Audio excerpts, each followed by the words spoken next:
Let us not forget everything that happens. It's by the will of Allah. Holy will. It's time to unite and stand, and we will be the best amongst men. It's not time to be extreme or duty unthinkable, but to stand together as one. Tune into Sunnahfollowers, streaming every day, various platforms. Trust me, you'll find a way. Sunnahfollowers. Ask Sister Laila live. Ask Sister Laila live. Weekly for the show at the hour. Ask Sister Laila live. Ask Sister Laila. Invite your friends and family. Get cozy. Ask Sister Laila.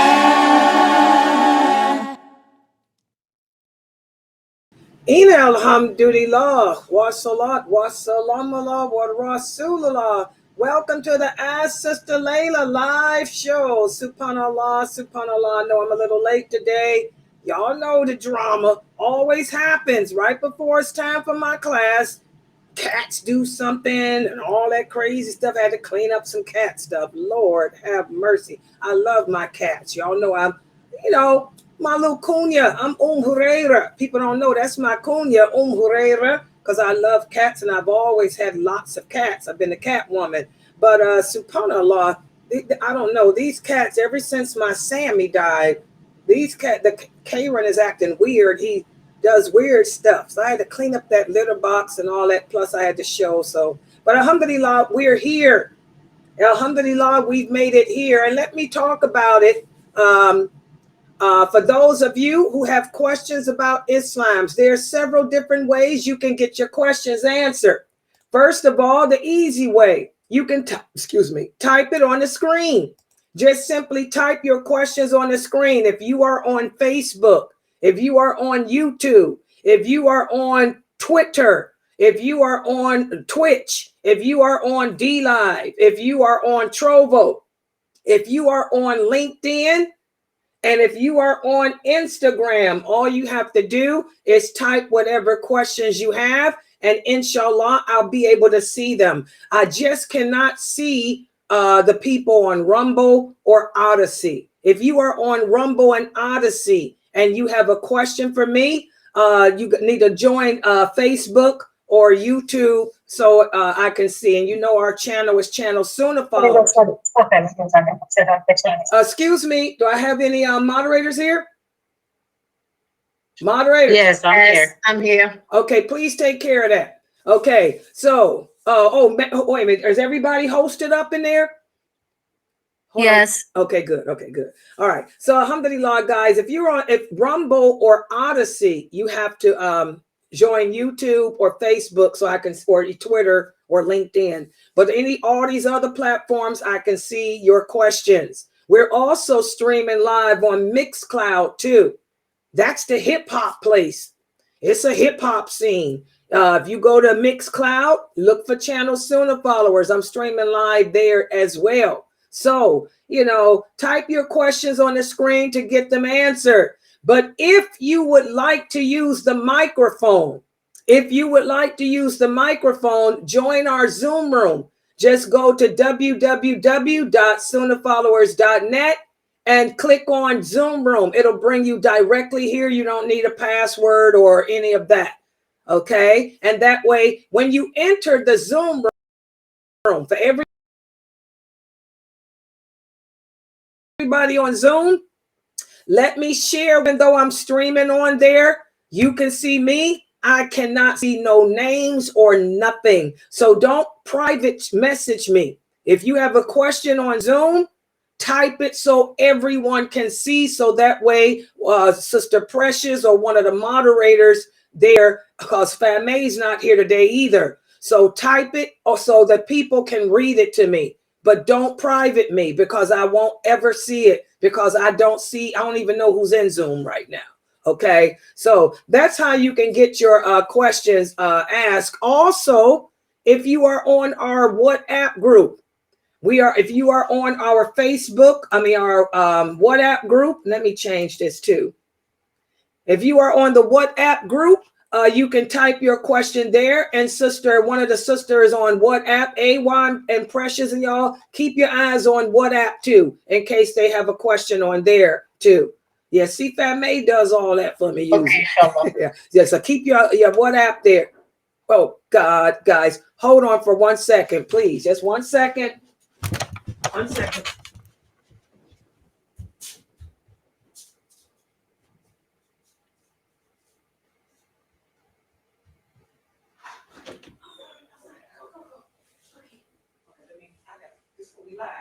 I know. Yeah, God bless you.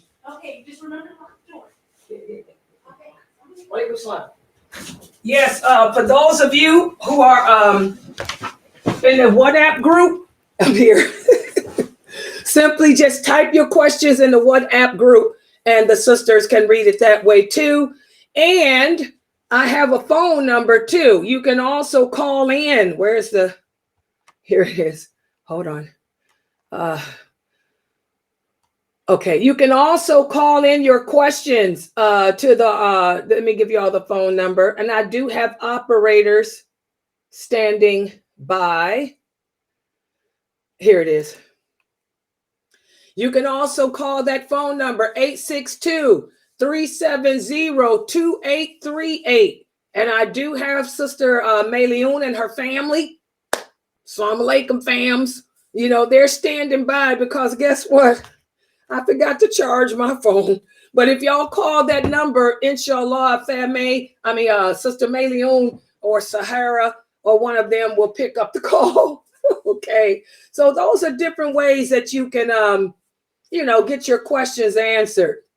And I like to start off too as I wait. And by the way, any questions you have, you can start typing them now because I want to speak about these last days of Ramadan. So any questions, just type them and I'm looking at the screen. I'll be able to see, inshallah.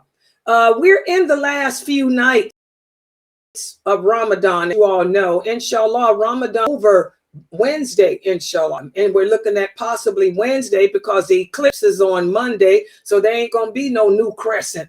You can't see no new crescents when there's a solar eclipse. So we know that. Allah teaches that with science. So we'll probably be doing a 30-day fast, which would be Tuesday. Tuesday will probably be the last day that we fast because of that eclipse. There's no way you're going to see no crescent. But so Wednesday is most likely the Eid prayer. A lot of people have been emailing me about the ZakF Fitr. And I did put a beautiful short out from Dr. Ibrahim Jamali.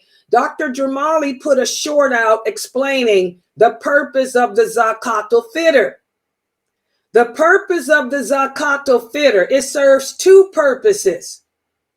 It makes up for any mistakes that you had during this month. For example, the day that you lost your temper and maybe you used profanity.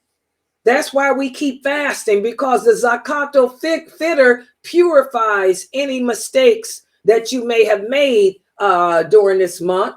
And also the second purpose of the ZakF Fitr is, so that the people, the needy Muslims in your community can have money to go out and buy food so their family can eat and celebrate the ending of this sacred month. Okay. And back in the Prophet sallallahu alaihi wasallam's days, they used to give wheat and barley. But how long ago was that? That was the 6th century. This is 2024. That's a long, that's almost 2,000 years. That was over almost 2,000 years ago. And you guys know we don't eat barley. You give me a bag of barley, I don't even know what barley look like. I wouldn't know what to do with it. Plus, that's not no food. Nowadays we have to have a full course meal. Back in those days, in the 6th century, a full-course meal consisted of a bowl of rice. Back in the 6th century, a full-course meal consisted of a bowl of barley. In the 6th century, a full-course meal consisted of a handful of dates. Well, this is 2,000 years later. A full-course meal consists of meat, a starch, and vegetables. And if we can afford it, some bread to sop up the juice with. And don't forget the Pepsi. Throw in the Kool-Aid, lemonade, Pepsi. Yeah, Kool-Aid. That's right. Oh, yeah. Y'all remember that. So, don't go around giving people bags of rice and barley or you're going to get your feelings hurt because they're going to probably tell you, like I would tell you, throw it in the garbage. What am I going to do with a bag of barley? You better take that and put it in the incinerator. Okay? So nowadays, what we do here in America is we give the money. We give the money of what it would cost for a full course meal to the masjid. So the imam can take the money and go out and go shopping and buy food, meat, potatoes, and vegetables for the needy Muslims in his community. And if you are in a good community that has a good imam, every imam is supposed to know who the needy people are in his community. So the imam should know who his needy people are. And he will go out and go shopping and buy milk and bread, potatoes and vegetables and some lamb or some roast beef or something, greens, macaroni and cheese, candied yams. That's how we eat today. Amina Fresno's pound cake on the side, peach cobbler on the side. That's how we eat in 2,000 years later. Okay? So the Zakat al-Fitr, that's the purpose of it, is to make up for any mistakes that you had in your in your fast during this month. And the second thing is, so that the needy people in your community can break their fast with a full course meal. When should Zakat al-Fitr be paid? The Zakat al-Fitr is not paid until it should be paid before the Eid prayer, and we try to put it off to the day before at least. Why? Because what if I curse or lose my temper or something? So you don't want to pay the Zakat al-Fitr too early. So I would say y'all should at least pay the Zakat al-Fitr by Tuesday. If the Eid is going to be on Wednesday, then pay the Zakat al-Fitr on Tuesday. And who's responsible for paying it? Well, the Prophet sallallahu alaihi wasallam said the person responsible for paying the Zakat al-Fitr is the head of the household. You guys know how when we file income tax, who is the head of the household? That's the person that pays the bills, that provides and maintains the family. It's the man. In Islam, the husband. Your husband is the provider, supposed to be. Now, he may not be, but he's supposed to be the provider and maintainer. So he would have to pay it on behalf of everyone who's under his care. What does that mean? Whoever lives with him, that he provides and maintains. So he pays it for himself, for his wife, for all the children. And if your mother lives with you and y'all take care of her, he pay it on behalf of her too. Okay? And how much is it?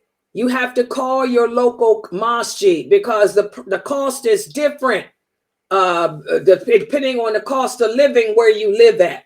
So it could be different. It could be $10 per person. It could be $12 per person. Most people I saw are saying $12 per person. So that's who pays it, the head of the household. Okay. If you have a question on YouTube? Okay, wait a minute. Okay, hold on for 1 second. Let me finish this first. Let me finish this question. So it's the head of the household. So the sister asking is, if you're single, you don't have a husband, You're the head of your household. So you pay it on behalf of yourself, and what you got 2 children and your 2 children. And you contact the mosque and they'll let you know, okay, how much it is. But don't pay it until the day before the Eid. If the Eid is on Wednesday, pay it Tuesday. Okay? All right. Okay, go ahead, Sister Precious. So the question is, can you break down the hadith about the night of Qadr being on an odd night? For my cousin who is a new shahada, she believes it can only fall on an odd night. No. Yes, there is no hadith. I repeat, there is no hadith. I repeat, there is no hadith on planet Earth that says the night of Qadr only falls on an odd night. That's why we have to be careful trying to teach ourselves the religion. I want all the new shahadas to understand you will never be able to learn this religion on your own. As one of the early scholars said, anyone who teaches himself this religion, Shaitan is your teacher. To learn this religion, you have to learn the way the Prophet said, from the people of knowledge. What are the hadiths? The hadiths are the things that the Prophet Muhammad said and did. The hadiths are the explanation of the Quran. And since the hadiths are statements made by the Prophet, sallallahu alaihi wasallam, you have to know the history. You have to know who, what, where, when, why. What happened to make the Prophet say this? Okay? And also you need to know the entire hadiths. The hadiths were collected, but they're not put in order. You may read one sentence here, 2 sentences there, a 3rd sentence there. See how Allah did this on purpose. So you have to ask a teacher. Every Muslim should have a teacher to teach them this religion. And also the hadiths were revealed in the Arabic language, and then they were translated into other languages. And the people that translated did the best they can do. But there's a lot of problems because language changes. As you all know, language changes. So you have to learn from the people of knowledge. And also when you read these hadiths, you have to not only know who, what, where, when, why, you have to have a dictionary with you too. Because a lot of us, especially American Muslims, because you know the educational system here in America is bad. What is it that we lack? And I'm speaking as a teacher. Most of our children graduate from high school and they don't have reading comprehension skills. We don't understand the meaning of words. So have a dictionary, an English dictionary to read that English. And also read carefully. Don't add words to a hadith that don't exist. The hadith that this sister is asking about does not say that the night of Qadr is only on an odd night. The word only does not exist. The Prophet Muhammad never said that. That's a lie. Anyone that tells you he said that has lied on the Prophet. The Prophet Muhammad sallallahu alaihi wasallam said, look for the night of Qadr during the last 10 nights of Ramadan. We're supposed to look for it during the last 10. He didn't say odd. Okay. Thirdly, the night of Qadr changes every year. How many of you knew that? See how you can't teach yourself the religion? You got to have a teacher. The night of Qadr changes every year. It could be tonight, this year, tomorrow, next year, then the day before, the year before. It changes every year. So now the hadith that she's asking about is one sentence. It's one sentence of a 3-page khutbah that the Prophet gave. when he was explaining to the companions the virtues of the Night of Qadr. He said this year, most likely it will be an odd night. He said, but I don't know. He said, I don't know because Allah caused me to forget, because Allah wants us to look for it. He doesn't want us to know which night it is. That's why it changes every year. The Night of Qadr changes every year because Allah doesn't want us to know which day it is during those last 10 days. He wants us to work for it. So the year that the Prophet Muhammad died, he told the companions, this year it could be an odd night, but Allah knows best. He said, I don't even know for sure. He said it could be an odd night, but it could not be. He said, so look for it during all 10 nights. That's the authentic hadith. Okay, so we're not supposed to be looking for odd nights. We're supposed to do what Allah and his prophet said. Even Allah says during the last 10 nights. Even Allah says during the last 10 nights. Allah does not say only odd nights. Y'all understand that? And any Muslim who is only striving for an odd night, most likely you lost it. You missed it. Y'all got it? So we have to do what the prophet said. The prophet said, look for it during the last 10 because it changes every year. The last year of his death, he said it could be, but I don't know. He didn't even know for sure. He said, I don't know. He told the companions, we look for it during all 10 nights. Y'all got it? Yes. So for the new shahadas, get a teacher. The new shahadas I have here, I'm your teacher. Alhamdulillah, Allah guided you here to Sunnah followers. And mashallah, you guys have been learning from me and you know about the Night of Qadr. But for those people who don't want to learn from me, or you find somebody else that's qualified, it's going to be kind of hard. That's the problem. It's hard to find people who know they deen. I know mine. But, you know, those of us who know the religion, we don't get that many followers because people don't like us. But alhamdulillah, it's all 10 nights, guys, because it changes every year. Yeah, Allah, yeah, it makes sense. The little brother here said it makes sense, Sister Laila. It makes sense that it would change so we can strive for it. Exactly. Yeah. And Allah knows best. Good question, too. And by the way, welcome to Islam, too, sister. MashaAllah.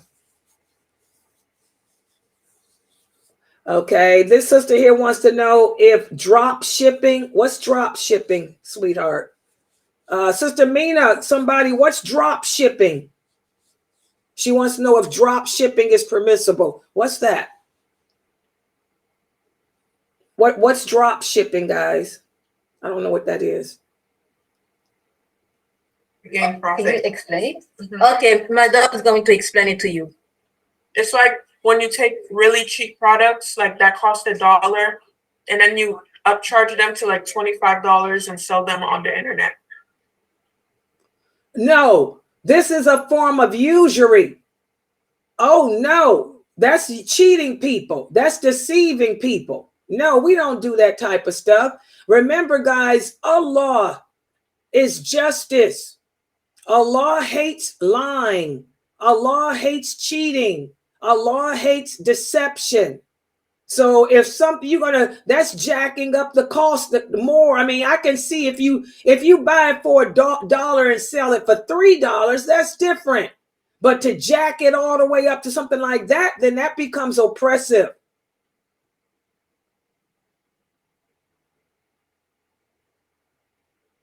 Oh, wait a minute. Okay, her answer is different. Wait a minute. She said drop shipping. Okay, here it is. Let me put it here.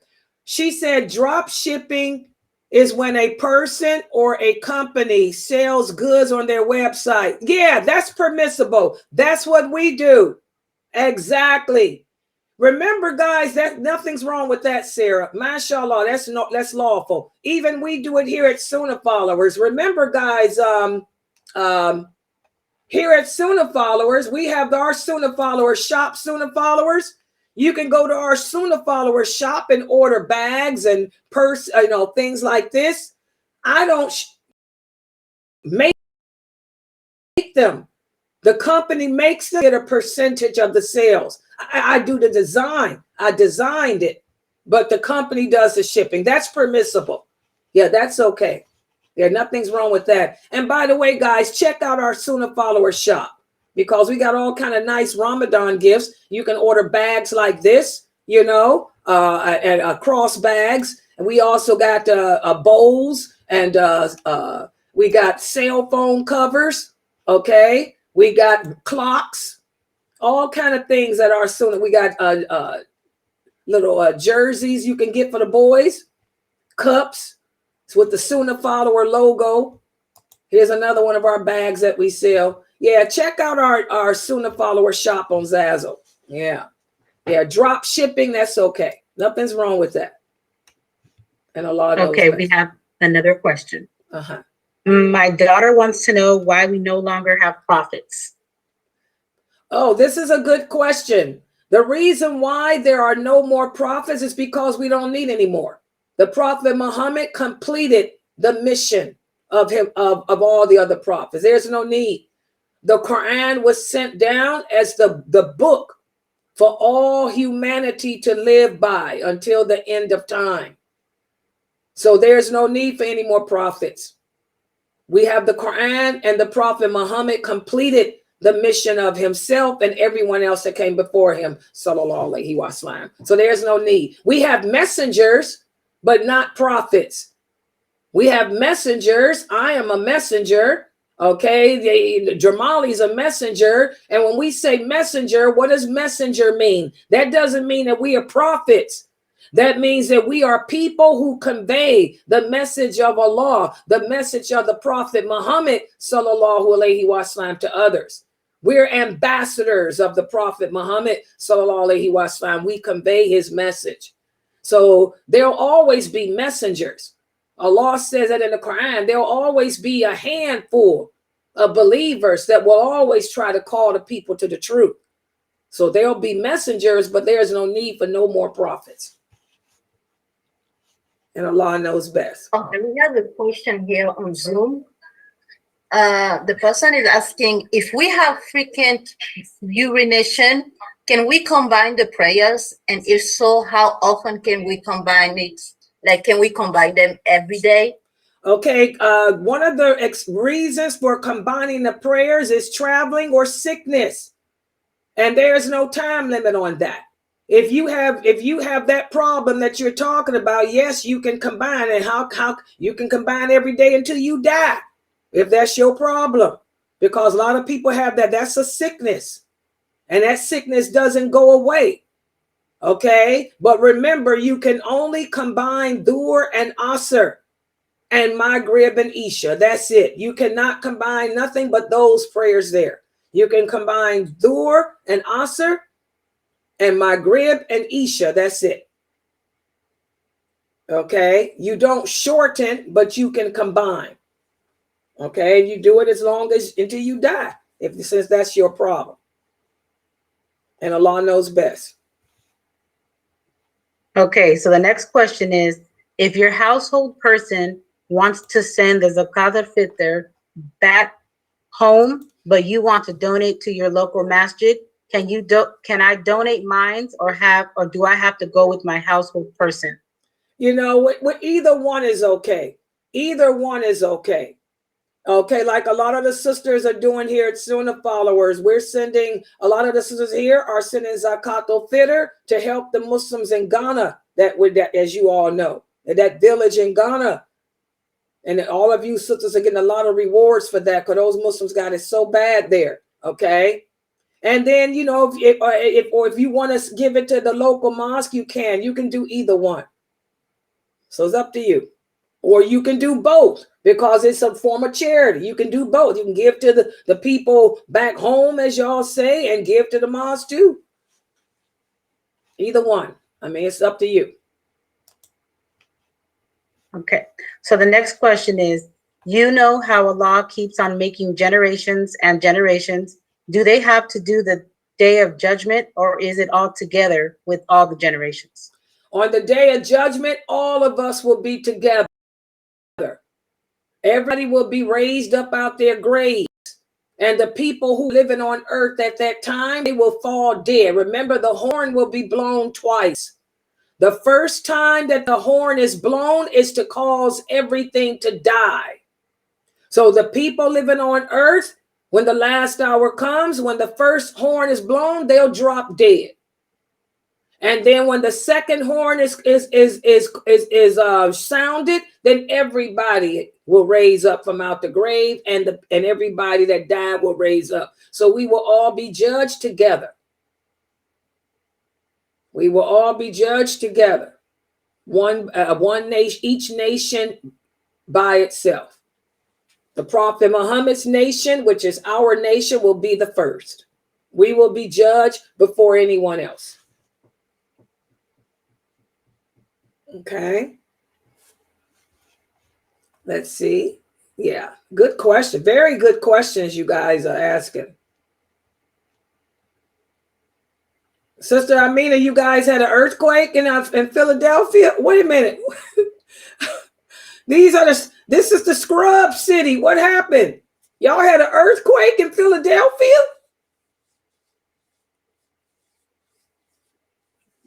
Did anybody get? Oh, y'all see that? That's us, the Northeast. Nothing happened here, thank God. But it hit the Philadelphia. Y'all, I told y'all Allah is angry. Allah sends calamities. He's angry. Allah doesn't like the way you Muslims are behaving about what's going on in Gaza. He doesn't like the fact that you Muslims don't understand that nothing happens unless he wills it. I told y'all Allah is angry. He sends war. What did he say? War comes from me, not the Zionists. The Zionists are the puppets that Allah uses. He said, I send war. I send war as a means of determining who the believers are from the hypocrites. A lot of us have been acting so hypocritical. The racism, the flags. All that flag stuff is haram. I kept telling y'all that. All that boycotting stupid stuff that ain't got nothing to do with anything, and calling people kafirs and calling your Muslims. Allah is angry. Now we got earthquakes that hit the Northeast. Wait till this solar eclipse. The solar eclipse is a sign that Allah getting ready to send some more calamity. So I'm telling y'all, it's getting ready to get hanky, panky, stanky. Because we are lost. The Muslims today are lost. We have deviated so far away from true Islam that it ain't funny. And Allah getting ready to take his retribution out. Oh yeah. This is just the beginning. Scrubs, scrubs, scrubs. SubhanAllah. I hope nobody got hurt though. Sister, I hope your family is fine and stuff. Yeah. Okay, next question. On the day of judgment, will we be judged about our thoughts, like your personal thoughts we don't share out loud? MashaAllah, this is a very good question. And one of the companions came to the Prophet sallallahu alaihi wasallam and asked the same question. He said, "O Prophet of Allah, will Allah hold us accountable for our thoughts?" The Prophet sallallahu alaihi wasallam said, "We are only held accountable if we act, if we act upon our thoughts. Allah does not hold us accountable for what we're thinking. He only holds us accountable if we act upon it, if we put it in action or open our mouth and say it. And because remember, those angels are writing down every say and do. The evil thoughts we have, Allah says in the Quran too. Allah tells us in the Quran, he doesn't hold us accountable for our thoughts. Only if we act. And Allah knows best. Yeah.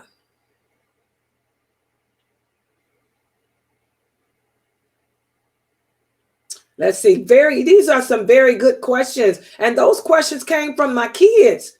Corday, mashallah. I'm so proud of you, Corday. By the way, I want to tell all the Sunnah follower kids, Brother Corday, and all the rest, I'm so proud of y'all because you all were fasting.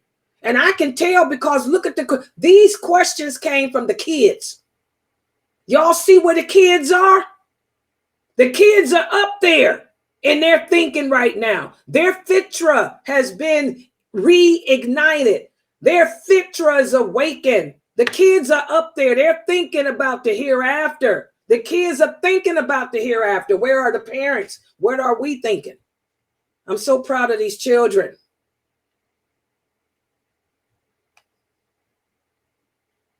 Alhamdulillah, Amina, you're good. Okay, mashallah. Yeah.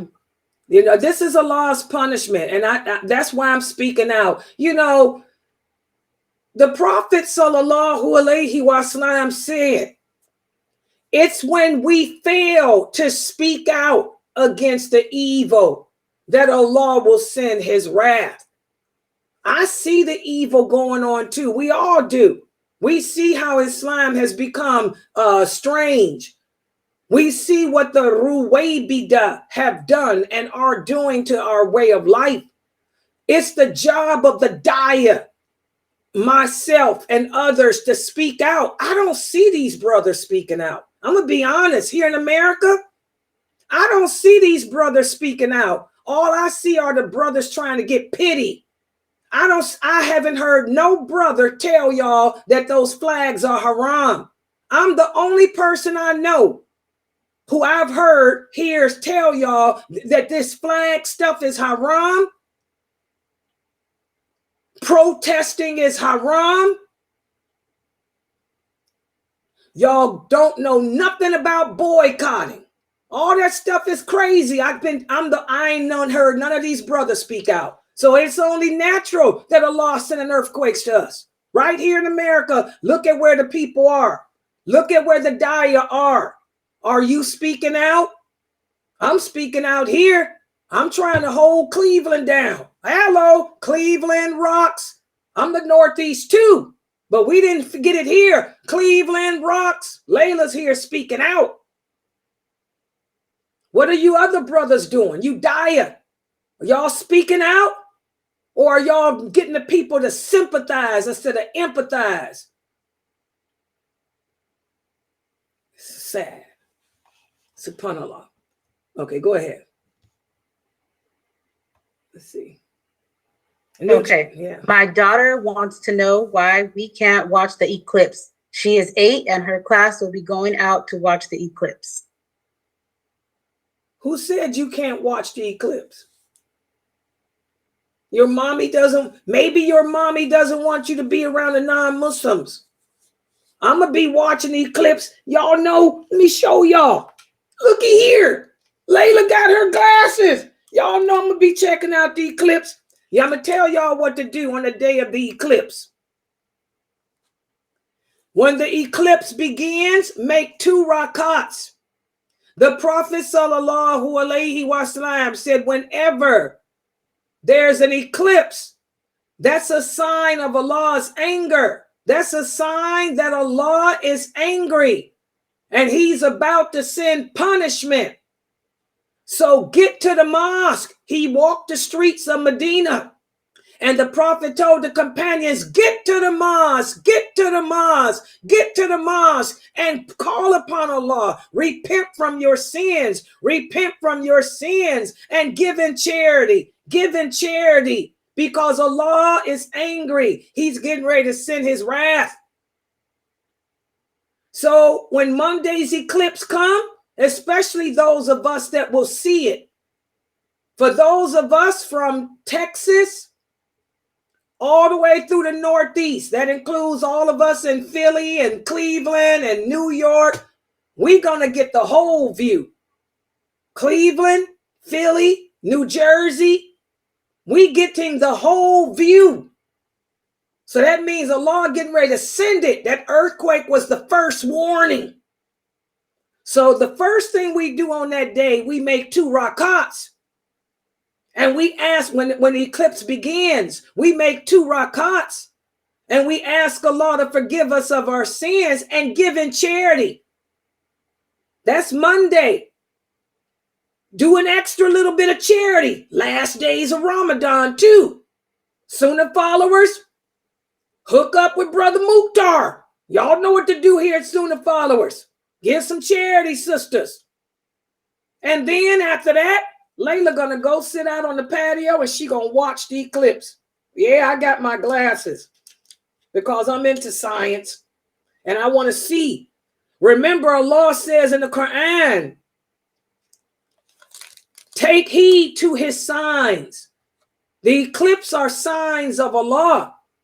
Ponder the signs of Allah. So I want to look at the eclipse through my eclipse glasses and I want to ponder the signs of my Lord.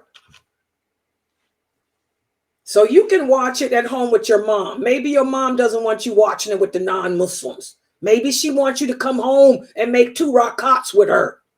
Maybe your mom wants all her sons and her baby girl to be with her as y'all make 2 rakats and y'all ask Allah to forgive you of your sins and y'all make some donations and charity. And then let's go sit out in the patio, put the glasses on, and we're going to watch and ponder the signs of Allah. I mean,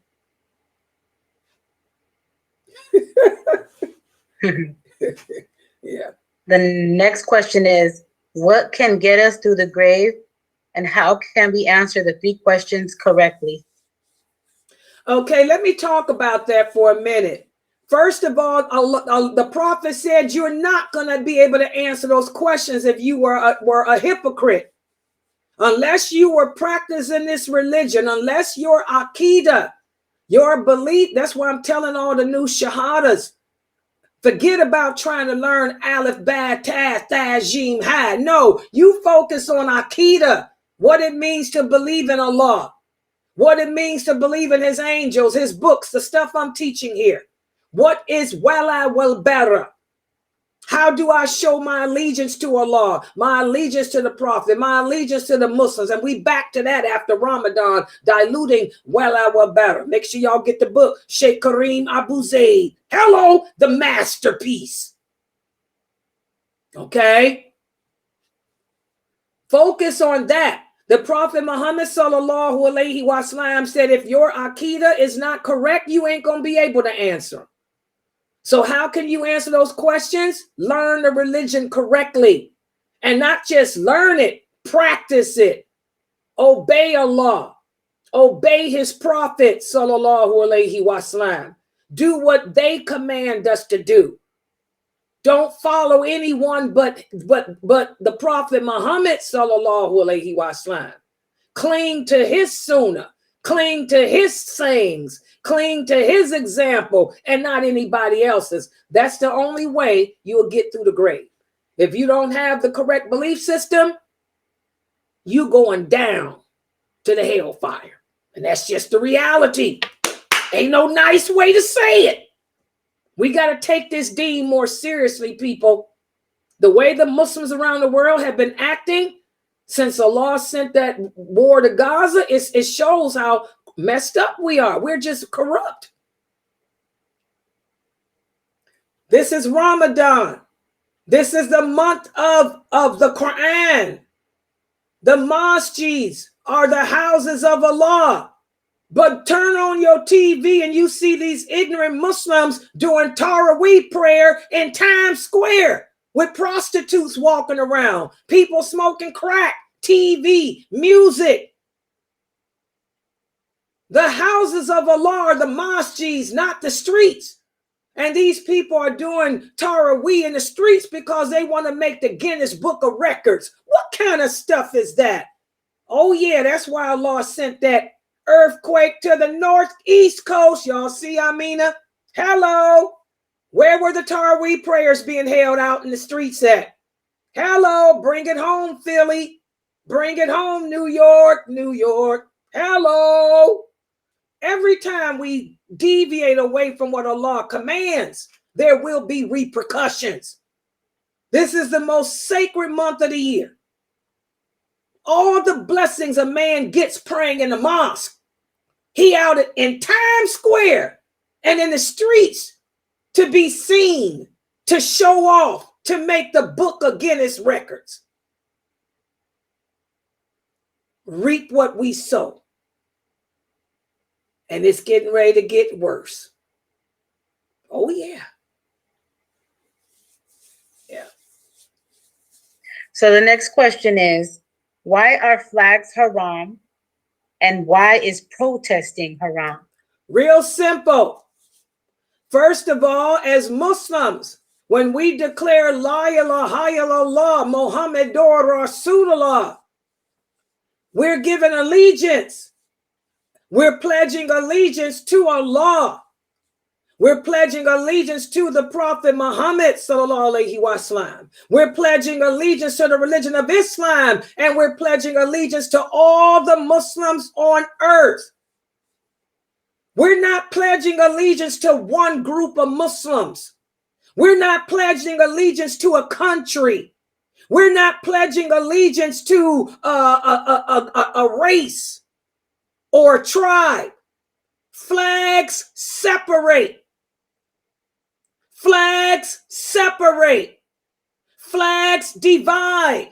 The Prophet Muhammad said, we are one nation. We worship one God. Okay? When the Prophet Muhammad sallallahu alaihi wasallam left Mecca and migrated to Medina because the Muslims were not able to practice their religion correctly, Allah sent down the command saying, now you can fight. Now you can fight.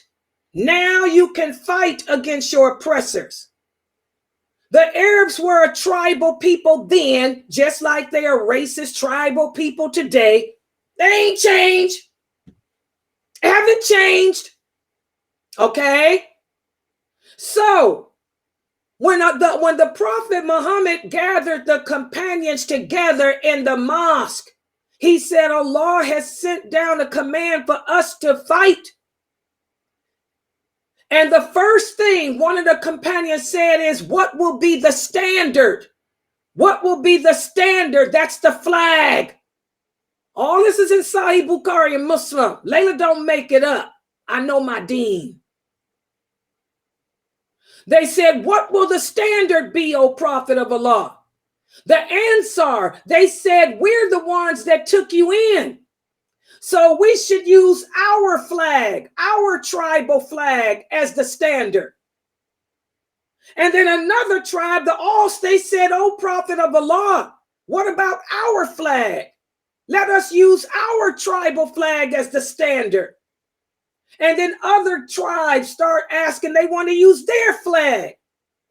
The Prophet Muhammad sallallahu alaihi wasallam said, no, no, no, no, no. He said, I was sent to teach you Islam. I was sent to teach you that we are one nation, no longer divided by tribal crap, social status. He said, if I use the flag of the Ansar, what is that going to do to the other tribes that have embraced Islam? He said, the standard of Islam, the flag of Islam, the flag of Islam will be La ilaha illallah, because we are one nation. We're not divided. So that's why we don't use flags to separate us. And I just gave you the authentic dalil. What's the source? What's the source? Sahih Bukhari, Sahih Muslim, and Muwatta. You Muslims got to learn your religion from the proper people.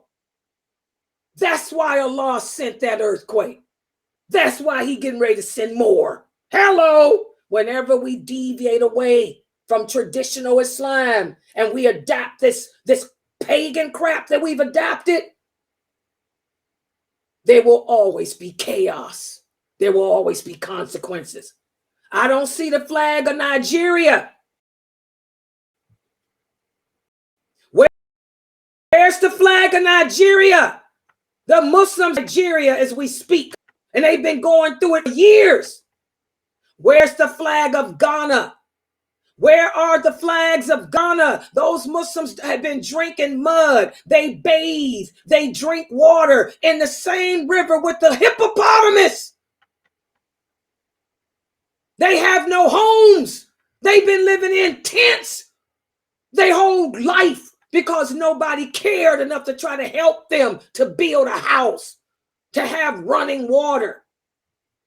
So where's the flag of Ghana?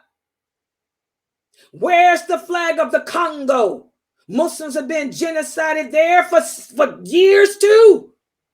Where's the flag of the Sudan? I had a phone call. I told y'all last week. Sister from the Sudan, her 14-year-old daughter abducted and raped. Genocide's been going on for a long time. Where's the flag for the Sudan? Now do you see why flags are haram? They separate. They cause disunity. They cause us to hate each other. They cause us to only be concerned with one group. We're only concerned about Gaza. Gaza's not the only place on earth that's being genocided. All Muslim lands are being genocided as we speak. It's just that we're too stupid and racist to wake up. That's one of the signs of the last hour. The prophet said we will revert back to tribalism, which is racism. We'll only be concerned with my group. We will divide, we will separate, and we will destroy each other. That's what the prophet said would happen, and it's happening. That's why we got the war. That's why y'all got the earthquake. That's what this eclipse getting ready to bring more. Any other questions about it? I think I dropped the mic. Bang.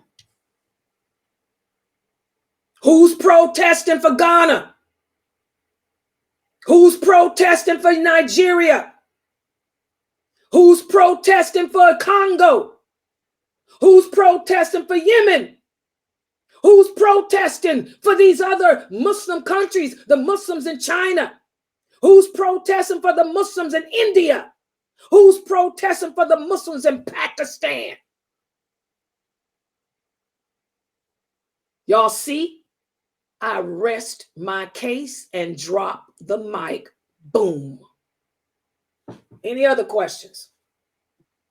Yes. Will the person who put that together to pray in the Times Square be held accountable for all them brothers? Oh, yes. Praying there instead of the masjid? Oh, yes. Like the Prophet sallallahu alaihi wasallam said, for anyone who introduces something new into this religion in regards to worship that was not introduced by Allah, he will bear the sin of everyone who follows him in it and the punishment for all of them too. Yes. These ignorant Muslims that's praying in the street for the Guinness Book of Records and to be seen a man. Oh, yeah. It's time to wake up. Ramadan is the month of reflection. Ramadan is the month of change. It's about to end for 2024. Remember, what happens on the night of the decree? This is the night that Allah shares his knowledge of what's going to happen from now until next Ramadan with those angels. And the angels come down to the earth making dua for us because they know who's getting ready to get killed, who's getting ready to have a tornado, who's getting ready to be blown up, who's dying, who's being born. Allah is sharing all that with them on that night. And he's the orchestrator. Allah is the orchestrator, not any human being. Allah is the creator of good and evil. We are all the puppets he used. And we Muslims have failed this test. Oh yeah, since October, we've shown our true colors. We are a messed up nation. We are so far away from Islam and its truthfulness that it ain't funny. And I don't see people talking out against it. I don't see nobody doing it but me. And I'm a woman. People don't listen to me because I'm a woman. Where you brothers at? Where you at? Where you at? We need a soldier. Where you at, brothers? Where you at? Where you at? Yeah. Next question. My daughter wants to know the significance of the color green in Islam. For example, I explained to her that children who pass away will be green birds until resurrection. And she says, why green? Okay, green has no significance in Islam. And this is why we have to be careful. Whenever we try, this is how you fall into Sufism, and mysticism. Whenever we try to give significance to numbers and colors and days, this is how you end up falling into the trap of Shaitan. Green has no significance at all. Why the color green? Because that's the color that Allah created the birds of paradise to be. That is a simple answer. Why come Allah didn't put us in a blue bird or red bird? Because he didn't want to. Allah chose to put the souls of the believers in the form of green birds because Allah just chose to do that. And Allah can do whatever he wants to do. And he doesn't have to have a reason. That's just his choice. He chose for our souls to be in green birds instead of purple or red or blue. That's just his choice. And Allah knows best. Okay.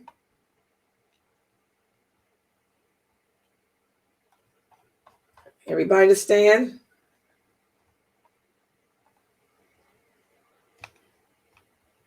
And also I see a question here because I don't think she can read the questions on, she can't see them on here. Okay, hold on, let me see.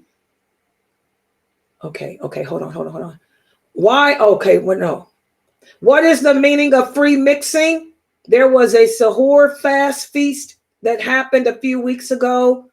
And a lot of Muslims were backlashing those who went to the free mixing. I don't know.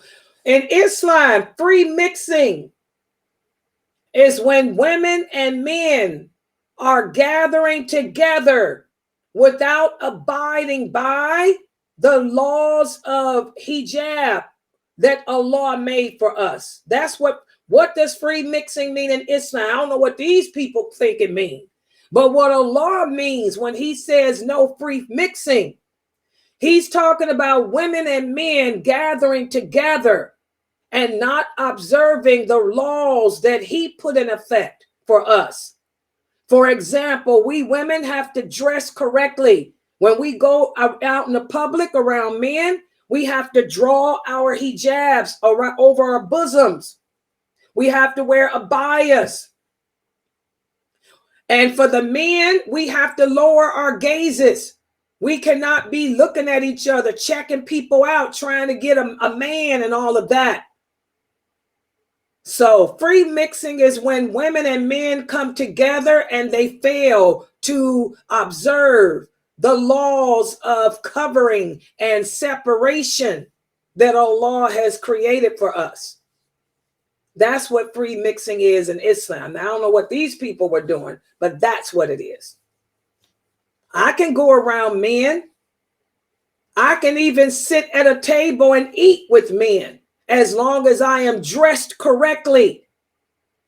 And as long as we are abiding by Allah's commands with lowering our gaze. And if I have to speak, my voice should be strong. Everybody got it? But if I fail to do that, then that's free mixing. Y'all understand? These are very good questions. Very good questions you guys are asking today. Yeah, I'm so proud of the kids too. Yeah. Yeah. So green is just the color that Allah chose, you know, for us to be in as birds. MashaAllah. Yeah. And by the way, guys, let me tell your daughter this too, sister. The colors in paradise are not like the colors in this world. Nothing in paradise resembles anything in this world. Even if it's a color green, it's the green we know. It could be green, well, a bunch of different shades of green. It could be just nothing. Even though something may have the same name as something in this world, it's not the same. So the green that Allah will put us in as a bird, it's not like the birds in this world. The birds will be different. The birds in paradise can talk. Okay? And the color green is not like the green here. So it's different. It's nothing like this world. Yeah. Exactly, Sister Muslima. If we practice traditional Islam, then we wouldn't be in the state that we're in. But we're not, none of us, we're not upon traditional Islam anymore. We're into innovation, deviation. We don't practice traditional Islam. And by the way, for the people on Instagram, if you have any questions, I can see you too. Yeah. I forgot my Instagram people. Yeah. Sister Christine, you understand now that it makes sense. It makes sense, doesn't it, Christine, about the protesting and flags? Doesn't that make sense? How are you going to tell your children to not, when we go to school, I pledge allegiance to the flag of the United States of America. You're going to tell your children that we cannot pledge allegiance to the flag of the United States of America, but you walking around with flags of Palestine around your neck, when there's Muslims all over the earth suffering, and ain't nobody representing them. That's you taking away the hope from these people. Oh, you don't care about us because we black, because we're in Africa, because we black. We deserve to drink mud. We deserve to live in tents. Nobody is sending us millions of dollars. Nobody is even sending us anything. We're begging. But because we're black, this is what we deserve. But the Arabs don't. That's how people are looking at it. That's why the Prophet Muhammad told them companions, get rid of that. The standard of Islam will be La ilaha illallah. It will not be your tribal flag, nor will it be your tribe's flag. We're one nation. When one of us hurts, that's when he said, when one of us hurts, all of us hurt. He said, what would I look like carrying the flag of the Ansar when I got men and women from all these other tribes fighting and dying for the sake of Allah? That's disparate treatment. Islam is about justice. It's not about disparate treatment. This is why Allah is punishing us. Okay, she said, I'm a new Muslim. What do you mean your voice must be strong? Okay, Allah says in the Quran, in the interpretation of the meaning, O women, O you women who believe, whenever you speak publicly, make your voices loud and strong, because you don't know the evil that lurks in the heart of men. Our Prophet Muhammad sallallahu alaihi wasallam explained that men are weak. He said the greatest fitna that I leave behind on this earth for a man is a woman. A man don't care about your face. You can have a kickstand for a leg. You can have no nose at all. If a man wants you, he could care less about how you look. A man can be turned on to a woman by her voice. Everybody here knows about Marilyn Monroe. If you don't, Google her. She was one of the most sexiest, beautiful women on earth. So they said. Her voice, she had a voice that was soft and seductive. You can listen to her voice and desire her. You don't know what evil is in the heart of a man. We go out in the public. This is for our protection. Why do y'all think I speak this way? I am a communication specialist. I have a degree in communication. I have been trained. I am trained as a communication specialist to use my voice to shake your heart, to open it up. And I am also a legal investigator. I am trained to be a master intimidator. I can use my voice to intimidate you, to make you fear me, even though I'm probably just a sweet little thing. Okay? So Allah commands us as Muslim women, whenever we speak publicly, make your voice strong, make your voice loud, because that way, if a man, because we don't have to cover our face, if a man is viewing you, and if he do have any desires for you, he'll think twice before he come at you. He'll go to the weaker woman. He'll prey upon the weaker woman. Y'all understand that? This is from Allah. Allah commands us to make our voices loud. You don't walk around talking like Marilyn Monroe. You talk like Marilyn Monroe, you're going to end up like her. Okay? So Allah commands the believing women, when we leave our houses, make sure we dress the part and we carry ourselves with dignity, humility, and balance. And also we let the men know, the people know, I am a Muslim woman. I fear Allah only. And I am not the type of woman that you want to play with. So it's for your protection, because men are weak. A man can, you sisters know what a man can do to you. So make your voice strong like mine. Every Muslim woman, when you go out your house, or if you're speaking on the internet, you should sound like me. This is how the Prophet Muhammad's wife spoke. Aisha had a strong, serious voice. Khadija, radiallahu anha, a strong, serious voice. Salama, this is how we speak. We're not a woman to be played with. Take us serious. We are women who believe in Allah. We're not like the Kafir women. And Allah knows best. Do you understand now, sister? Does it make sense now?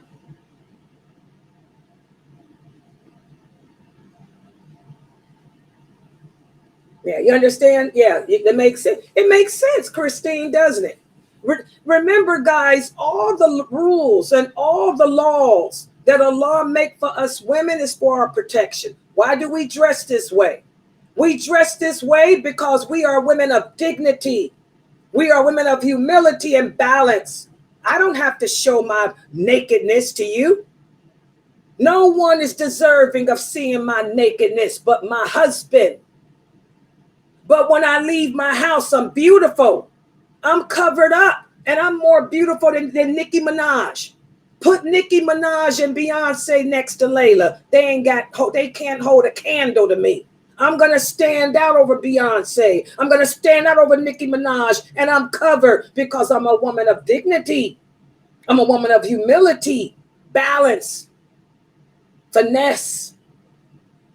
Okay? Allah makes these laws for us, guys, for our protection. We are Muslim women. We're supposed to be different than the non-believers. We're supposed to be better than them. We're supposed to stand out over them. Show them If they stopped being naked, if Nicki Minaj would put some clothes on, and if she would stop talking like that. How does Nicki Minaj, yeah. Y'all see how she talks? Look at Nicki Minaj. She's a good looking woman, but she's naked. And she talk like that, like a baby. No. And look how men abuse women. Look at all these rap songs about demeaning Muslim women, calling us bad names. Those women give us a bad look. Okay, well, I'm bringing it back. I'm a Muslim woman. You don't talk to me that way. You don't refer to me with those bad names. Okay, everybody understand? Yeah. So that's why you make your voice strong and loud, not soft. I don't mean go around screaming and hollering, but you know what I mean. Don't talk like Nicki Minaj. Yeah. Yeah. And by the way, I think Nicki Minaj is a pretty girl. She would just put her clothes on and stop all that. I think she's really a pretty woman. Cover herself up. Yeah. Yeah. Any other questions? Go ahead. Yes, one of the sisters wanted to know, if you cannot afford to go to Hajj, can you go to Umrah instead? They cost about the same now, don't they? By the way, guys, let me answer her question the correct way. If you can, yeah, you can. If you cannot afford to make Hajj, then Hajj is not an obligation upon you. I want y'all to know that. But yes, you can make Umrah if you want to first. Yeah, you can do that. A lot of people make Umrah. Yeah, you can do that. And they don't do the Hajj because the Hajj is more. But I think they both expensive now, ain't they? SubhanAllah. Yes, they both are. That's what I'm saying. When I made Hajj, it was just $2,000. Now I heard they like $10,000. It's ridiculous. Yeah, but yeah, you can do the Umrah. Yeah, instead of the Hajj. She also wanted to know if the head of the household, which is her husband, is not able to pay the zakat al-fitr, can she pay for the family? Yes, if you want to pay it, you can. Yes, and that's a charity. By the way, Salama, radiallahu anha, asked the Prophet that. She said, "Oh, Prophet of Allah, if I buy food for Abu Salama's children, will I get a reward for that?" And his children were hers. Those were her kids. But the man take care of the children. This is before the Prophet married her, before Abu Salama was, martyred. She said, "Oh, Prophet of Allah, if I spend money on Abu Salama's children, will I get a reward for that?" The Prophet said, "Yes, because that's a charity for us, because the woman doesn't have to it's not our job to provide and maintain. So anything that a woman does to help her husband with the money, that's a charity for us." Yes, and a lot of reward. So if you want to pay the zakat al-fitr on behalf of your husband, you can, and you'll get rewarded for that. My brother Issa usually and he doesn't even have to, because I got my own money. My brother Issa usually pays my zakat al-fitr. Last year he paid mine and Jayla's. Yeah, and when my daughter was young, Issa used to pay my zakat al-fitr and my daughter's, even though he didn't have to, because I take care of my own, but he just liked doing that. So yeah, if you want to do that, you can. Yeah, and Allah knows best.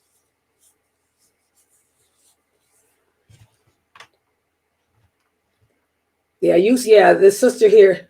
Why does we judge by what's apparent? I don't know what that is.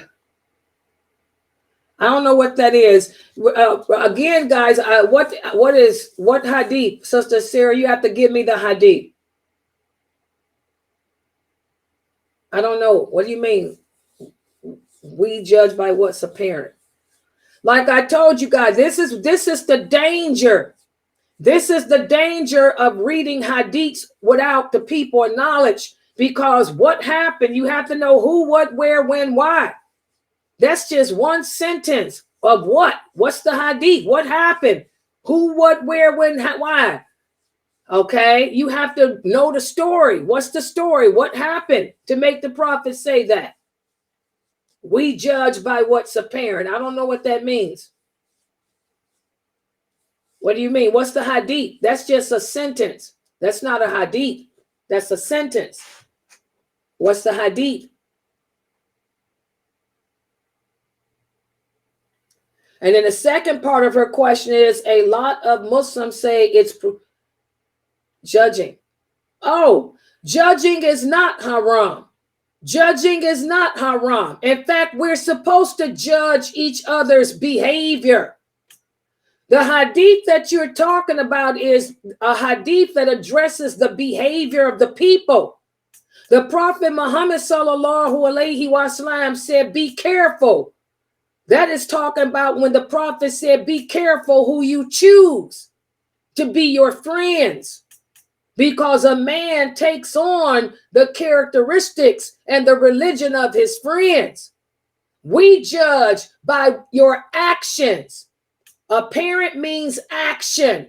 If you read that hadith in the Fusha, it's speaking about your actions. We judge each other from our behaviors. The simple fact that you smoke marijuana, the simple fact that you smoke cigarettes means that I shouldn't be around you, because from your actions, you are showing me that your belief system is tainted. And I don't want to be around Muslims whose belief system is tainted. So that's what that hadith is talking about. And we do judge. We're supposed to judge everyone's by their actions. We don't judge your intentions, because only Allah knows your intentions. But we're supposed to judge each other on their actions. Does everybody understand that? Exactly. And that's what Umar was talking about. He's quoting that, the story I'm just now giving you, where the Prophet sallallahu alaihi wasallam said, only Allah knows the heart. Only Allah knows what lies in the heart. But we, as humans, we judge each other from our behavior, because whatever is in the heart will manifest itself through our behavior, through our actions. If a person truly believes in Allah, then he would obey him. He wouldn't walk around publicly disobeying him. So that's what that hadith is talking about. You have to know the stories. Everything that happened, everything that the Prophet said, something happened. And in fact, that's talking about when one of the companions killed another person, because he said that the only reason he could say La ilaha illallah was because he thought I was going to kill him. And the Prophet said, did you see inside his heart? Could you see inside his heart?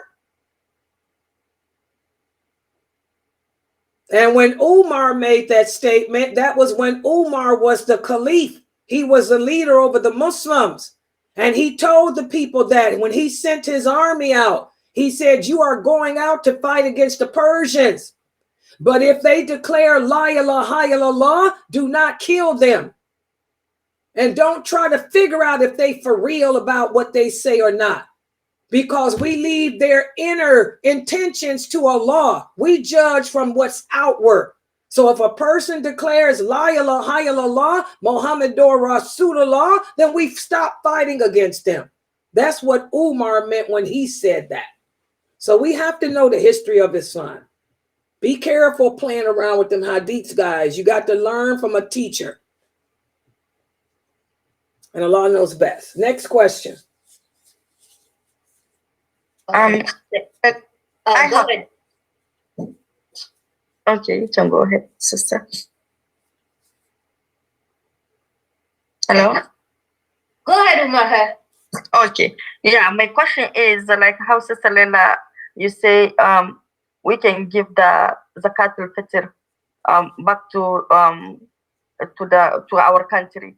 Is that okay to give it to the member of your family, or you cannot give the member to your family, the one that you used to help them? Your regular zakat cannot go to your family, because you're supposed to take care of them all year round anyway. Zakat al-fitr goes to any needy Muslim. Okay. Yeah. Okay. And by the way, yesterday, if you see the videos from yesterday's Fitr, from Mukhtar. They were people from your country, Niger. Yeah, I see they are speaking my Sister Laila. I forgot to talk. 224 people. They fed 224 people. A lot of them were from Niger and Mali. Yeah. I see they are speaking my language. I say, oh, you can understand them? That was your language they were speaking? Yes. Oh, mashallah. Y'all, Faiza, did you hear that? And that's where the whale is going. That's where they putting that whale. Faiza's putting the whale at. So those are people from Mali and from Niger. They were speaking your language. Oh, mashallah. Alhamdulillah. Yeah, I know what they are saying. They're talking, mashallah. I say, subhanallah. Let me hear this language and I hear. What were they saying? Were they talking about the food or what? What were they saying? Because we don't know. What were they saying? Yeah. Video that I open, I hear my language is the one that inside the masjid. The one inside the masjid, the imam is giving lecture, I think, and he's some hadith. So that I hear is my language. Oh my! Oh, so when they went into the mosque, yeah, because he said those people were from Niger and Mali. Yeah, I said, that's Omar Harris people. Mashallah. Even inside the masjid, he was giving them everybody a bag, and then they was giving lecture, and the lecture that he's giving, he's explaining some hadith in my language. Mashallah. Alhamdulillah. May Allah make it easy for the Muslims. Alhamdulillah. God bless them and may Allah reward everybody who's helping. Alhamdulillah. Ameen. Okay, here's another question here. When Salatul Dhuhr and Asr, is it mandatory to not say it out loud? Okay, again, guys, this is where it becomes important to learn the sunnahs and the pillars of the prayer. Reciting out loud is not a pillar of the prayer. What does that mean? That means your prayer is accepted whether you recite it out loud or not. So that's a sunnah. When we do that's a sunnah, but it's not a pillar. We should pray the way the Prophet taught us.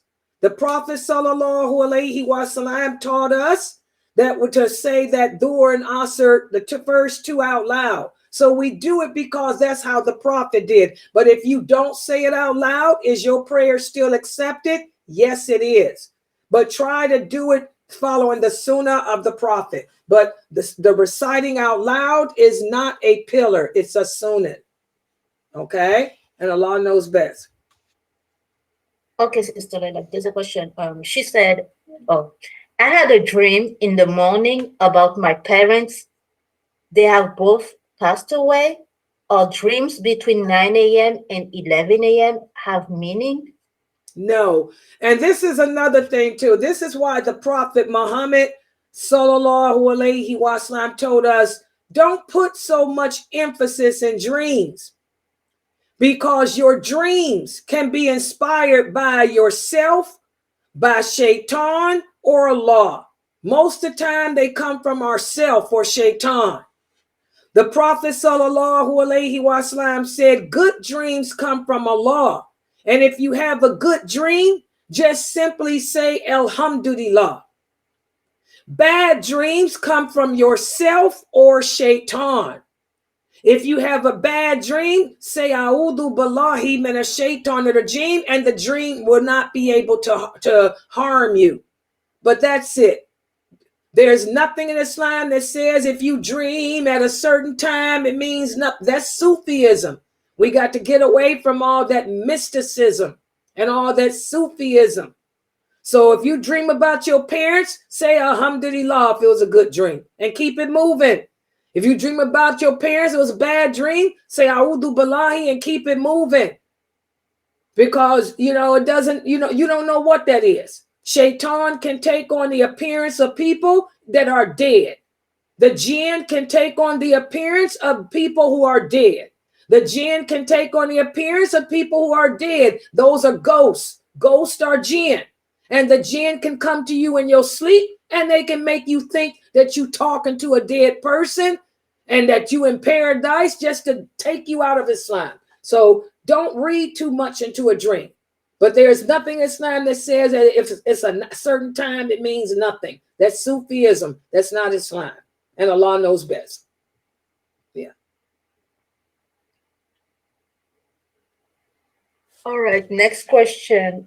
If your family member are a bad influence on you, should you keep your distance from them, not cutting off the tie of kinship, but Yes. keeping distance and making dua for them? Exactly. That's what Islam teaches. And by the way, has anybody seen Reefy's question? She said y'all skipped it.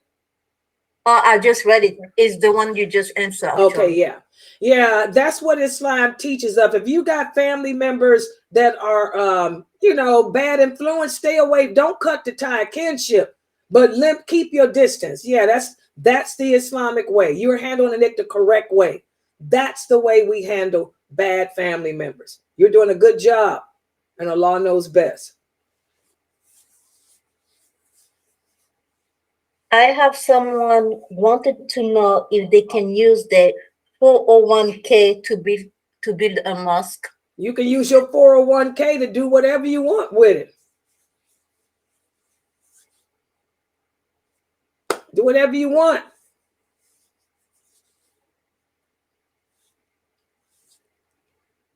Okay. Why is she asking about her 401k anyway? That's her retirement money. You can use your retirement money to do whatever you want with.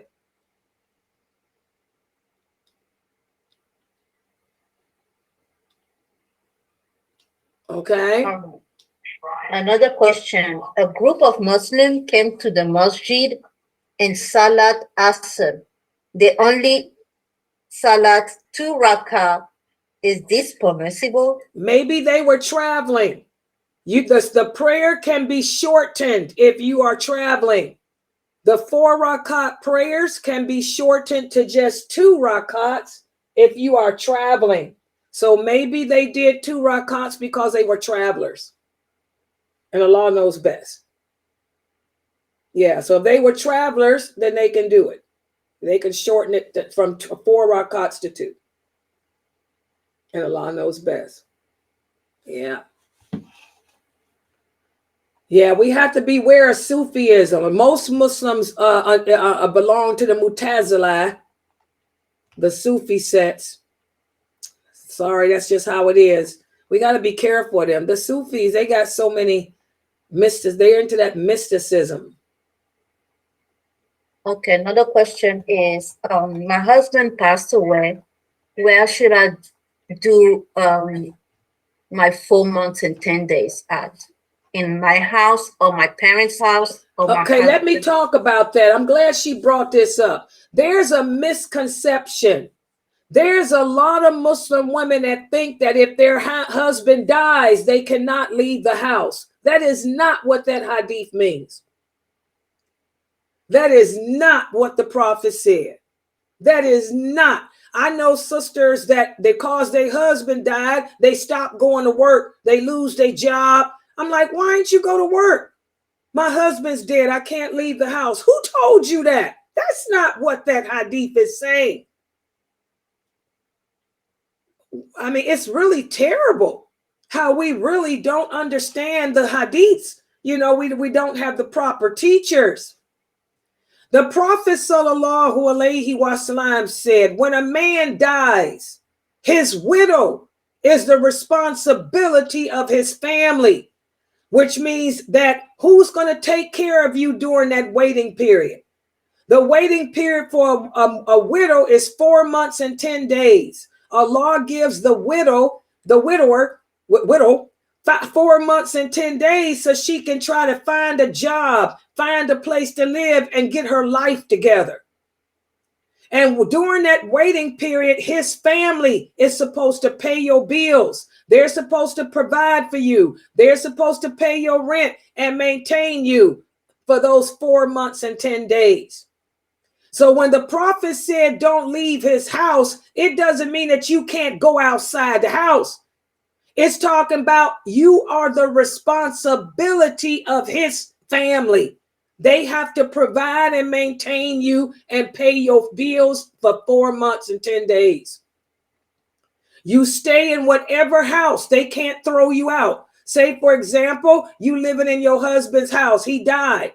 His family cannot throw you out of that house. You have the right to stay there, and they pay the bills. Do y'all understand the hadith now? The hadith is talking about who's going to pay your rent, your lights, your gas bill, and buy food. His family. So if this is the house, my apartment here, say I was married, my husband died, I don't go homeless. His family has to pay my rent, my lights, my phone bill, my cable for the next 4 months and 10 days. And during that time, I'm able to look for a job or find a place to live. So when that 4 months is over, I can go into my new lifestyle. Y'all understand? That's what that hadith means. It does not mean that you got to stay locked up in a house. It's talking about his family paying your rent and stuff. Allah gave us 4 months and 10 days as a widower. Okay, she said, how about if he doesn't have any family member here in America, like they all back home? They still supposed to do it. They're not doing it. But of course they're not going to do it. So she's going to have to go and get on welfare. I mean, it happens every day. You know, this is another reason why Allah is sending all this calamity. We don't practice the religion. His family is supposed to take care of her, but you know they ain't going to do it. That's why we got women working. Why is it that most of us work? Because our husbands don't take care of us. Y'all see why Allah is sending earthquakes and solar eclipses and war? We're messed up. So tell her that she needs to go on ahead and try to get on welfare or get her a job or something, because his family is supposed to do it, but you know they ain't going to. So she need to go get some public assistance. Yeah, she already got that. And she said, can she move from her apartment because the rent is high? Yes. So can she go to a cheaper one? Yeah, she can do all that. And does she have to stay in the same state, or she can go to another state? Again, the hadith about not leaving his home means providing and maintaining. Since his family is not going to provide and maintain her, she can go on ahead with her life, move to a different state, whatever, go back home to her family or whatever. Yeah, because her parents try to control her, but she doesn't want that. She just want to live on her own and find a job, taking care of her kids. Yeah, she can do that. Tell her to do that. Yeah, she don't have to stay in that apartment. Get out of there. Yeah. Okay. Because they ain't taking care of her. So what's the point staying there? She can't afford the rent, so she moved. Yeah. Okay, next question. How should janaza be performed if your body cannot be found or recovered within 3 days of death? Okay, first of all, guys, this is another misconception that Muslims have. A lot of Muslims think that we're supposed to be buried within 3 days. That's not a fiqh regulation for us. That's the Jews.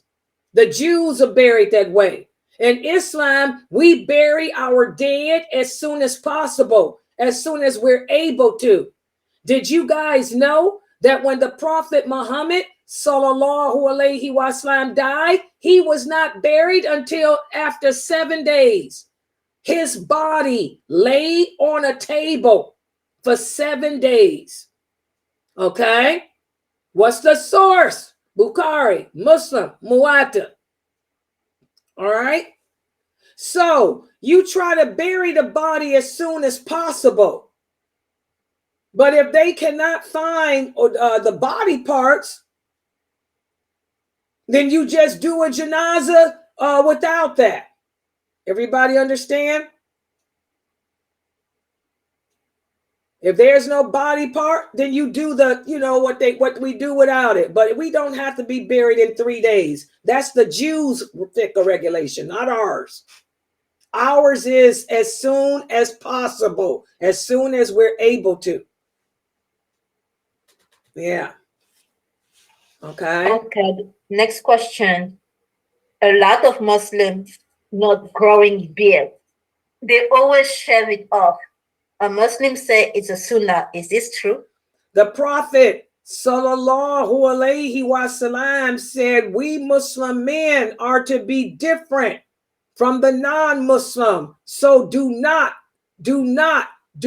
shave the beard. Leave the beard alone. Instead, trim the mustache. So it's not a sunnah. It's an obligation. Just like wearing a hijab, praying, the prayers are an obligation. For the men to grow their beards, that's an obligation too. And this is another reason why Allah is sending all this punishment. We're not practicing the religion, y'all see? But no, the beard is not a sunnah. It's an obligation for the men. And Allah knows best. Yeah. Yeah, we have to be very, very careful. When people talk about this religion, you guys see how when y'all ask me a question, for every answer I've given you, I give you the hadith to go with it. And I give you the example from the companions to go with it. That's how we're supposed to answer. So y'all got to be careful. If you're talking to people and they're not answering the questions the way I am, based on what Allah said, what the Prophet said, with the understanding of those companions, y'all got to stay away from them people. Because most Muslims today don't know the lawful and the unlawful. Most Muslims today don't know how to pray. Most Muslims today don't know how to dress. They don't know what allegiance is. So we have to be very careful who we learn from. You want to learn from the qualified people. Take it from the proper sources. Yeah. These are very good questions today. I'm really impressed with your questions. I can tell from the questions that you brothers and sisters have asked me today, this has been a successful Ramadan for many of you. The type of questions that you all are asking are questions about faith, questions about the hereafter, questions about Allah, his punishment, his reward. This shows me that, mashallah, I did a good job as a daya awakening your fitra this month.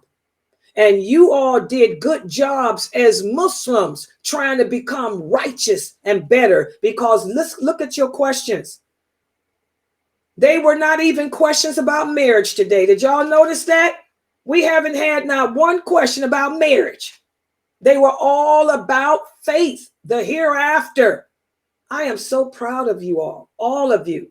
May Allah accept all of our fasts, and may Allah forgive us all of our sins. Ameen, ameen. I am really proud of each and every one of you, because I can see the growth as a daya. You guys did good this Ramadan. Inshallah, you guys will reap the reward.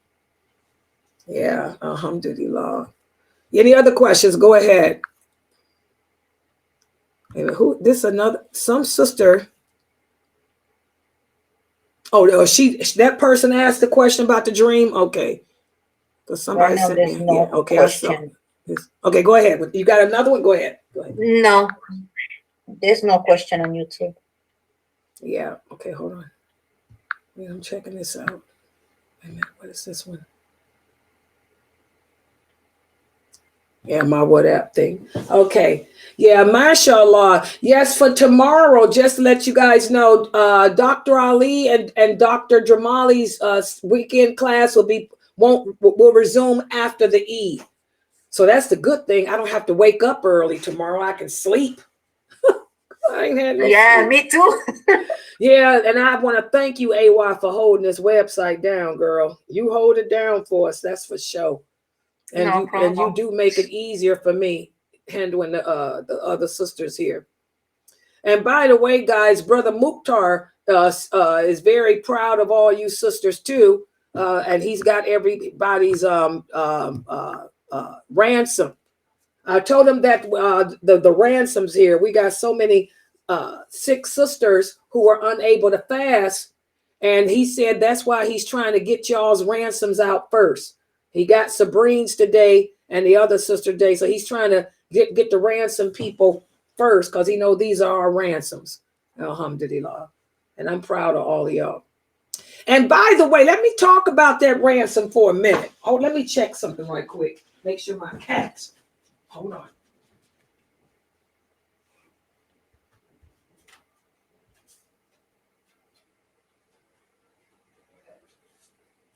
Let me talk about that ransom for just 1 second. I had to, I'm sorry, to check on my cats.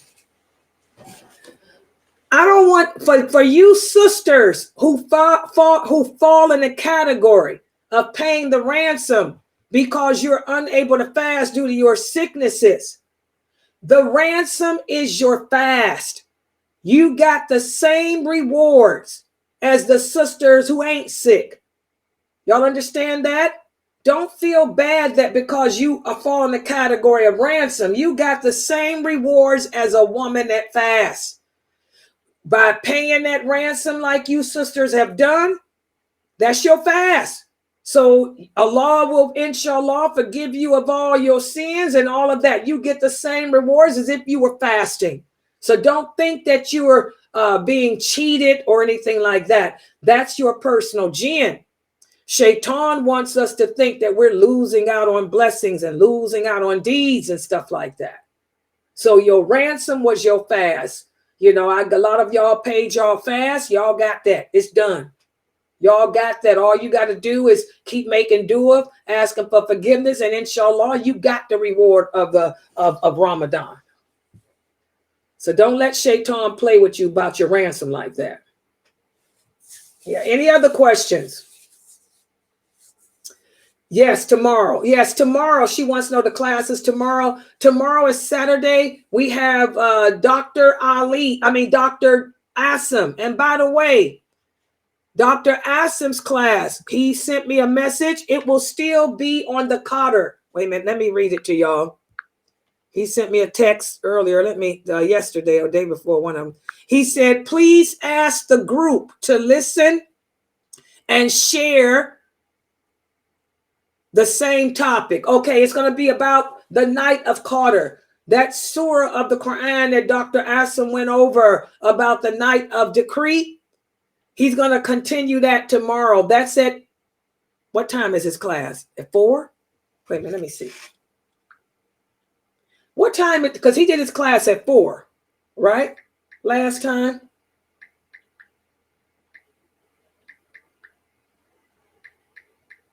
His class will be at. I have a question. Okay, yeah, go ahead. Go ahead, baby. Oh, Mom, if my mom was to pay zakat for my entire household, how much would that be? Zakatul Fitr? Yes. I don't know. Y'all ask Fresno. Y'all live in Fresno, right? It's based on the cost of living. Call Amina Fresno and ask her because she's on the board of her mosque. She can tell y'all how much it is per person. Yeah. But also, if I have my money, can I pay it for it too or no? You the man of the household. Yes, right. Is this the muscle man? No, this is Kaleem. Where's muscle man at? He's at our grandma's. Oh, okay. Yeah, if you the second man of the house, yeah, you can pay it for everybody. MashaAllah. Mm-hmm. Thank you. Tahira. Mm-hmm. Tahira got a couple of choices. Hello. Yeah. Yeah, alhamdulillah. Yeah, but call Amina Fresno because y'all live in Fresno, California. I don't know what y'all's fitter is, but she knows. She can tell y'all. Yeah. Okay, if your ransom has been paid, can you pay towards? It's 15. Oh, y'all look, y'all see how high the cost of living is in LA? Look at this. $15 per person in LA. I mean, Fresno. Tell you so, Kaleem, there's your answer. Mina said it's 15. Who said that? Your daughter, Mina. Amina said it's $15. Yeah. That sounds y'all expect. I tell y'all now. Y'all see why I told y'all to hook up with Mukhtar. Y'all see why I put Antar and Sabrine and everybody, all my old ladies, to give their ransom to Mukhtar? Because it's just 60 for the whole month for them. That's expensive for y'all peoples, man. Y'all got it going on here. All right. Nobody got no money. We ain't got no husband. Yeah. See, y'all got the hookup. Y'all got the hookup. And by the way, your Zakatul Fitr can go to Mukhtar too. For those sisters who are single and on a fixed income, you get that little check every month. You can send y'all's fitr. You can send your Zakatul Fitr to Mukhtar too, because he's going to send it to Ghana, which is much cheaper than what we pay here in America. Yeah. Sister Laila. So do I need to pay for the baby as well? She's the baby I had since she was 3 days old. She's 7 months now. Do I pay for her too? You know what? Let me, if I can, I think so, because you feed her. Yeah. Everybody, yeah, it says yes, you do. Everybody under your care. Yep, you pay for her too. Yes, I know the answer. Yes, you feed her too. Yes. Okay. Because you take care of her, right? Yes. Oh, yeah, you got to pay for her too. Yeah. Okay. Okay, we have a question. My wife lives in Uganda and I live in Wyoming. Do I need to pay for her? Why she in Uganda and you in Wyoming? That's a whole different topic. Why ain't you with your wife, bro? Yes, you still supposed to be, even though you don't have to live together. The Prophet Muhammad sallallahu alaihi wasallam married Habiba. Habiba lived in Abyssinia, but he still provided for her and paid her fitr. So yes, you're supposed to be the head of the household. Even though your wife lives in Uganda, it's your job to take care of her. You're supposed to be paying her, providing and maintaining her. She's supposed to be under your care. So yes, it's your job as a main. You the main. You the brother main. It's your job to pay her her Zakatul Fitr. Uganda. All right, next question. Do we have to pay Zakat al-Fitr only to our masjid? Zakatul Fitr goes to any needy Muslim. Any needy Muslim who needs food. It's for them to buy food so they can eat and celebrate the ending of Ramadan with. No. Oh, wait a minute. Let me see what she's typing now. Yes, your little sisters that live with you, you take care of them, right? If you are the head of the household, yes, you pay Zakatul Fitr for them. Yeah, Muslima. If they are living with you and you're the head of the household, your Zakatul Fitr, it should be on their behalf. Yeah. You pay for them. Exactly. Yes, you pay Zakatul Fitr. Now, Zakatul Fitr don't send to Sunnah followers. You can send your regular zakat here, but I don't buy food for people, because that's what the Zakatul Fitr is for. Zakatul Fitr is to buy food for the needy Muslims. Don't send Zakatul Fitr here. But you can send it to Mukhtar. Aren't you in our group, Muslima? You one of mine, right? And she's one of mine, right? You one of my students, right? I don't think so. Is this a different sister, Muslima? Yeah. We got two. Aren't you the one that's in my group? You in my group, right? I know you one of my students, right? If you want to send it to the group, the Mukhtar, you can. Yeah, I know which one she. Yeah. You want to you gotta zeal it. You can zeal it to Mukhtar. Okay? Because we helping to feed that village in Ghana. Yeah. Okay, yeah. Get the Zelle information from us on the WhatsApp group, and you can send it to Mukhtar. But don't send it to Sunnahfollowers, because I don't buy nobody no food. Hello? Nope. Nope. Nope. We don't buy no food here.